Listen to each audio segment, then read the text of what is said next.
Good morning, I'm Sophie. This week on Serious Social, we're going to be discussing the highlights from this week's Facebook F8 conference.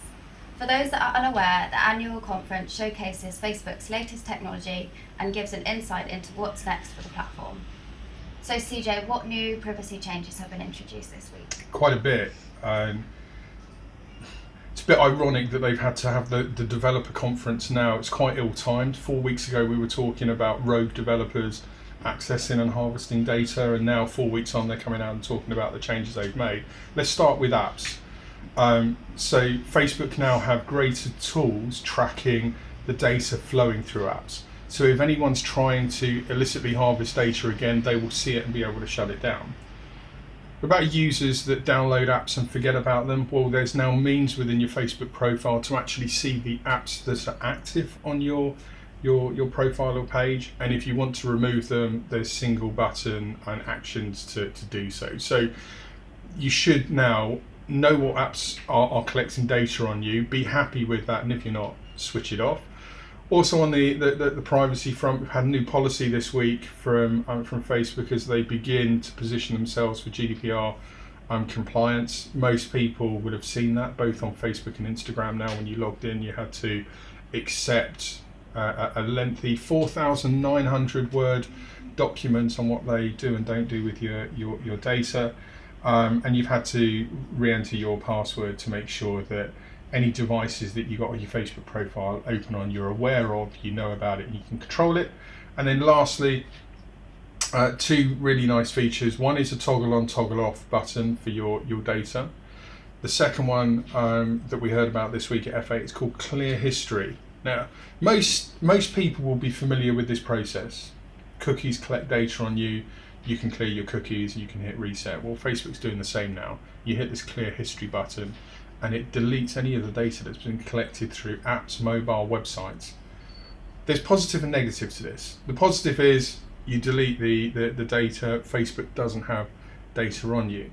But as it stands, they use that data to serve content to you that would be more relevant to your behaviour based on content that you've looked at, shared, liked, places you visited, within your interests, content that you might have watched on television, film, listened to on the radio. And the algorithm serves relevant content based on those interests. Zuckerberg was clear to make the point that if you select Clear History, you hit the reset button. So you could see totally irrelevant and random content served to you whilst Facebook understands your preferences again. So mixed news on that front. I'm not sure how many people will use Clear History. It remains to be seen whether people are happy with Clear History.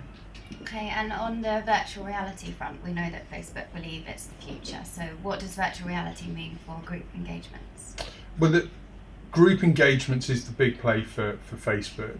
They want more meaningful conversations and more meaningful connections happening within a single conversation. They know video is a key driver behind that, but they also believe virtual reality, being able to take groups into discussion environments and immersive scenarios, could also trigger those mass group engagements they're looking for.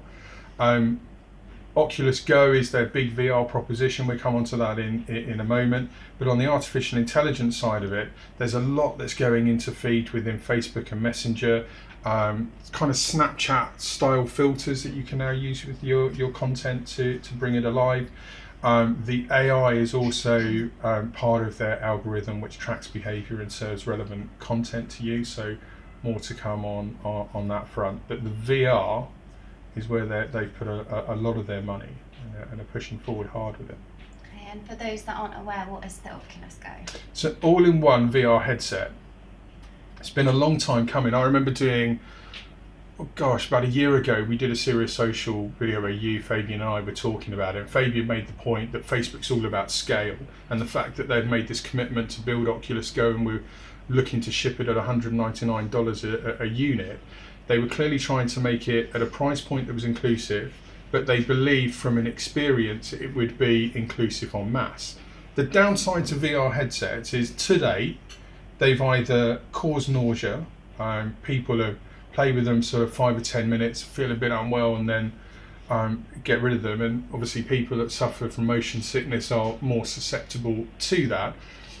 but the units haven't been comfortable when you put them on. They've been quite plasticky, and they can get quite hot around the forehead. Well, Facebook say their units is breathable foam, and it sits snugly on the face. They claim that it's got the best VR lenses that they've ever produced, and that should minimise nausea, and it's got built-in audio.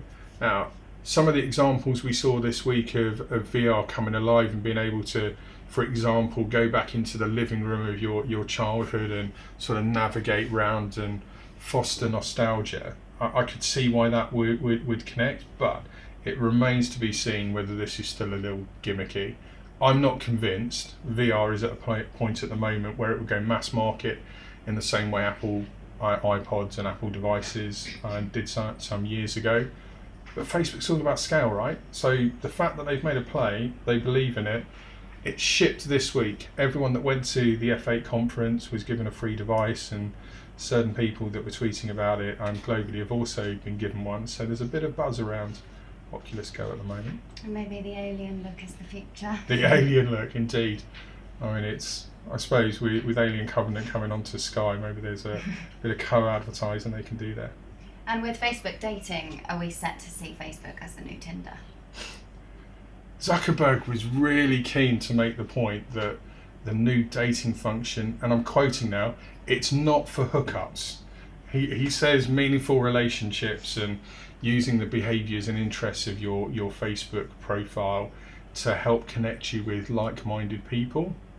It's all well and good saying that, but ultimately it comes down to how users are going to use the platform. So I think it probably is a play at Tinder, and I would imagine some users would use the new dating app in the same way they do Tinder. The interesting thing about it though is it's closed network, so the data won't sit on your profile. So if you go into their dating app and you create a profile, none of your connections will see it. It's all kept private and closed. So again, that's quite interesting. Okay, and that brings me on to the next point of fake news and trolling. So what's been introduced this week? Now, this is the area that Facebook have been investing most in, and for quite some time. It's been well documented. They've been accused of a lot of I don't know whether malicious activity is the right phrase, but ever since the Trump election, there's been these accusations and assertions around Russian involvement. Well, the artificial intelligence proposition we briefly spoke about, they've refined an element of it to be able to track fake profiles and fake networks. Facebook have been quite combative in saying they do know there was a network operating in Russia that they have since shut down. By the end of the year, Facebook say they're going to have 20,000 employees that are responsible for security and content authentication. And this applies to a number of aspects. For example, to combat fake news and fake adverts within the political arena, government officials will now have to use their government ID to prove they've got the rights to serve a political advert. And that's being rolled out ahead of the US primaries that are coming later this year. But clamping down on trolling, clamping down on fake news, as with Twitter, this is a big play for Facebook. It remains to be seen whether this is only going to govern the signature trolling.